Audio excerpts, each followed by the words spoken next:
प्रधानमंत्री Narendra Modi UP investor summit की ground breaking ceremony में मुख्य अतिथि के तौर पर शामिल हुए। पीएम मोदी ने यहां रिमोट का बटन दबाकर परियोजनाओं का शिलान्यास किया। इस दौरान पीएम मोदी ने कहा कि आज हम विकसित भारत के लिए, विकसित उत्तर प्रदेश के निर्माण के लिए संकल्प के साथ एकजुट हुए हैं। इस दौरान उन्होंने काशी के लकड़ी के खिलौनों को प्रमोट करते रहने की बात कही, साथ ही मेड इन इंडिया का भी जिक्र किया। आप भी सुनिए।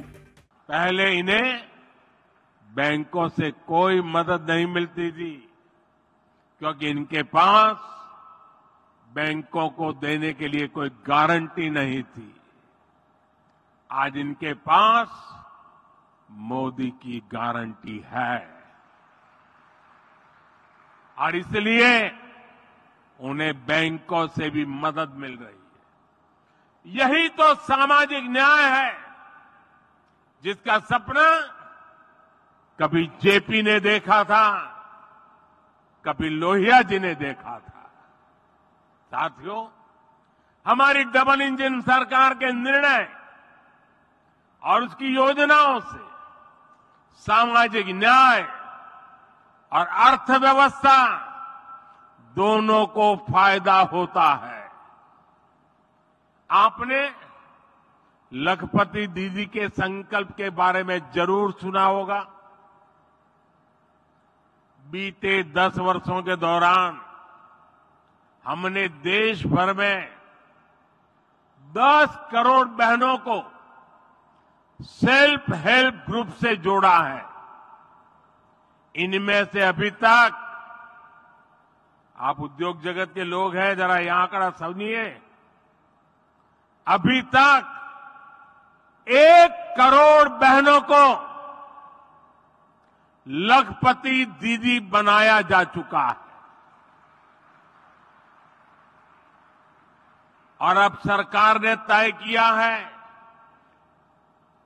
कि कुल 3 करोड़ बहनों को लखपति दीदी बना करके रहेंगे।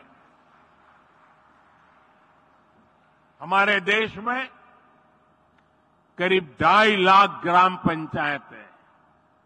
आप कल्पना कीजिए कि 3 करोड़ लखपति दीदी बनने से हर ग्राम पंचायत में खरीद शक्ति कितनी बढ़ेगी। इसका बहनों के जीवन के साथ साथ ग्रामीण अर्थव्यवस्था पर बहुत सकारात्मक असर पड़ रहा है। भाई और बहनों, जब हम विकसित यूपी की बात करते हैं तो इसके पीछे एक और ताकत है। ये ताकत है यहां के एमएसएमई, यानी छोटे, लघु और कुटीर उद्योगों की ताकत। डबल इंजन सरकार बनने के बाद यूपी में एमएसएमई का अभूतपूर्व विस्तार हुआ। यहां एमएसएमई को हजारों करोड़ रुपए की मदद दी गई है। ये जो डिफेंस कॉरिडोर बन रहा है, जो नए इकोनॉमिक कॉरिडोर बन रहे हैं, इनसे भी एमएसएमई को बहुत लाभ होगा। साथियों, यूपी के करीब करीब हर जिले में कुटीर उद्योगों की एक पुरानी परंपरा है। कहीं ताले बनते हैं, कहीं पीतल की कारीगरी है, कहीं कालीन बनते हैं, कहीं चूड़ियां बनती हैं, कहीं मिट्टी की कलाकारी होती है, कहीं चिकनकारी का काम होता है। इस परंपरा को हम वन डिस्ट्रिक्ट वन प्रोडक्ट, एक जिला एक उत्पाद योजना से सशक्त कर रहे हैं। आज रेलवे स्टेशनों पर भी देखेंगे कि एक जिला एक उत्पाद योजना को कैसे प्रोत्साहित किया जा रहा है, प्रचारित किया जा रहा है। अब तो हम 13,000 करोड़ रुपए की पीएम विश्वकर्मा योजना लेकर भी आए हैं। ये योजना यूपी में परंपरागत रूप से हस्तशिल्प से जुड़े लाखों विश्वकर्मा परिवारों को आधुनिकता से जोड़ेगा। उन्हें अपना कारोबार बढ़ाने के लिए बैंकों से सस्ता और बिना गारंटी का ऋण दिलाने में मदद करेगी। भाइयों और बहनों, हमारी सरकार कैसे काम करती है, इसकी झलक आपको खिलौने बनाने वाले सेक्टर में भी मिलेगी। और मैं तो कांची का सांसद होने के नाते भी वहां बनने वाले लकड़ी के खिलौनों को प्रमोट करता ही रहता हूं। साथियों, कुछ साल पहले भारत अपने बच्चों के लिए अधिकतर खिलौने विदेशों से आयात करते थे। ये स्थिति तब थी जब भारत में खिलौनों की एक समृद्ध परंपरा रही है। पीढ़ियों से लोग खिलौने बनाने में कुशल रहे हैं, लेकिन भारतीय खिलौनों को प्रमोट नहीं किया गया। कारीगरों को आधुनिक दुनिया के अनुसार बदलने के लिए मदद नहीं दी गई, जिसके कारण भारत के बाजारों और घरों पर विदेशी खिलौनों का कब्जा हो गया। मैंने इसे बदलने की ठानी और देश भर में खिलौना बनाने वालों के साथ खड़े रहना, उनकी मदद करना और मैंने उनको आगे बढ़ने की अपील की। आज स्थिति ये है कि हमारा इंपोर्ट, हमारा आयात बहुत कम हो गया है और खिलौनों का निर्यात कई गुना बढ़ गया है।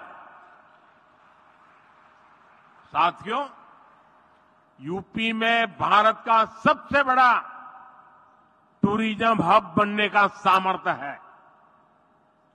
आज देश का हर व्यक्ति वाराणसी और अयोध्या आना चाहता है।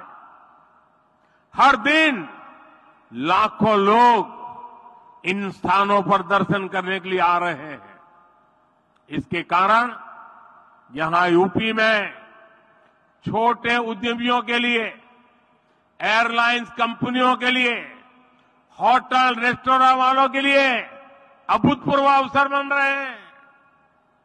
और मेरा तो एक आग्रह है, मैं देश के सभी टूरिस्टों से आग्रह करता हूं, देश के सभी यात्रियों से आग्रह करता हूं कि आप जब टूर पर जाने का बजट बनाएं तो उसमें से 10% बजट जिस जगह पर जा रहे हैं वहां से कुछ न कुछ खरीदने के लिए रखें।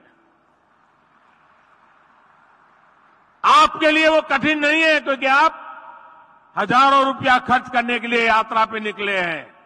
अगर उसमें 10% जिस जगह पे जा रहे हैं वहां की लोकल चीज खरीदेंगे, वहां की इकोनॉमी आसमान को छूने लग जाएगी। मैं इन दिनों एक और बात कहता हूं, ये बड़े बड़े धनी लोग बैठे हैं ना, उनको जरा ज्यादा चुभती है, लेकिन मैं आग्रह से कहता रहता हूं। आजकल दुर्भाग्य से देश में फैशन चल पड़ी है। अमीरी का मतलब होता है विदेशों में जाओ, बच्चों की शादी विदेशों में करो। इतना बड़ा देश, क्या आपके बच्चे हिंदुस्तान में शादी नहीं कर सकते?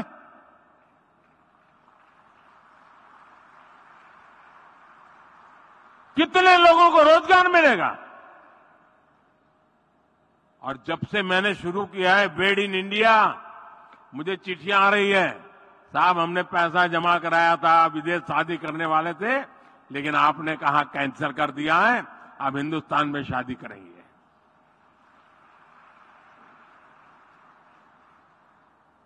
देश के लिए भगत सिंह की तरह फांसी पर लटके तभी देश की सेवा होती है, ऐसा नहीं है। देश के लिए काम कर करके भी देश की सेवा हो सकती है दोस्तों। और इसलिए मैं कहता हूं, बेहतर लोकल, नेशनल और इंटरनेशनल कनेक्टिविटी से यूपी में आना जाना बहुत आसान हो गया है। वाराणसी के रास्ते बीते दिनों हमने दुनिया की सबसे लंबी क्रूज सर्विस को भी शुरू किया है। 2025 में कुंभ मेले का आयोजन भी होने वाला है। ये भी यूपी की अर्थव्यवस्था के लिए बहुत महत्वपूर्ण होने वाला है। आने वाले समय में टूरिज्म और हॉस्पिटैलिटी सेक्टर में यहां बहुत बड़ी संख्या में रोजगार बनने वाले हैं। ब्यूरो रिपोर्ट, इंडिया पब्लिक खबर। फिलहाल के लिए इस खबर में बस इतना ही। देश और दुनिया की ऐसी तमाम बड़ी खबरों के लिए हमारे YouTube चैनल को सब्सक्राइब करें और बने रहें इंडिया पब्लिक खबर के साथ।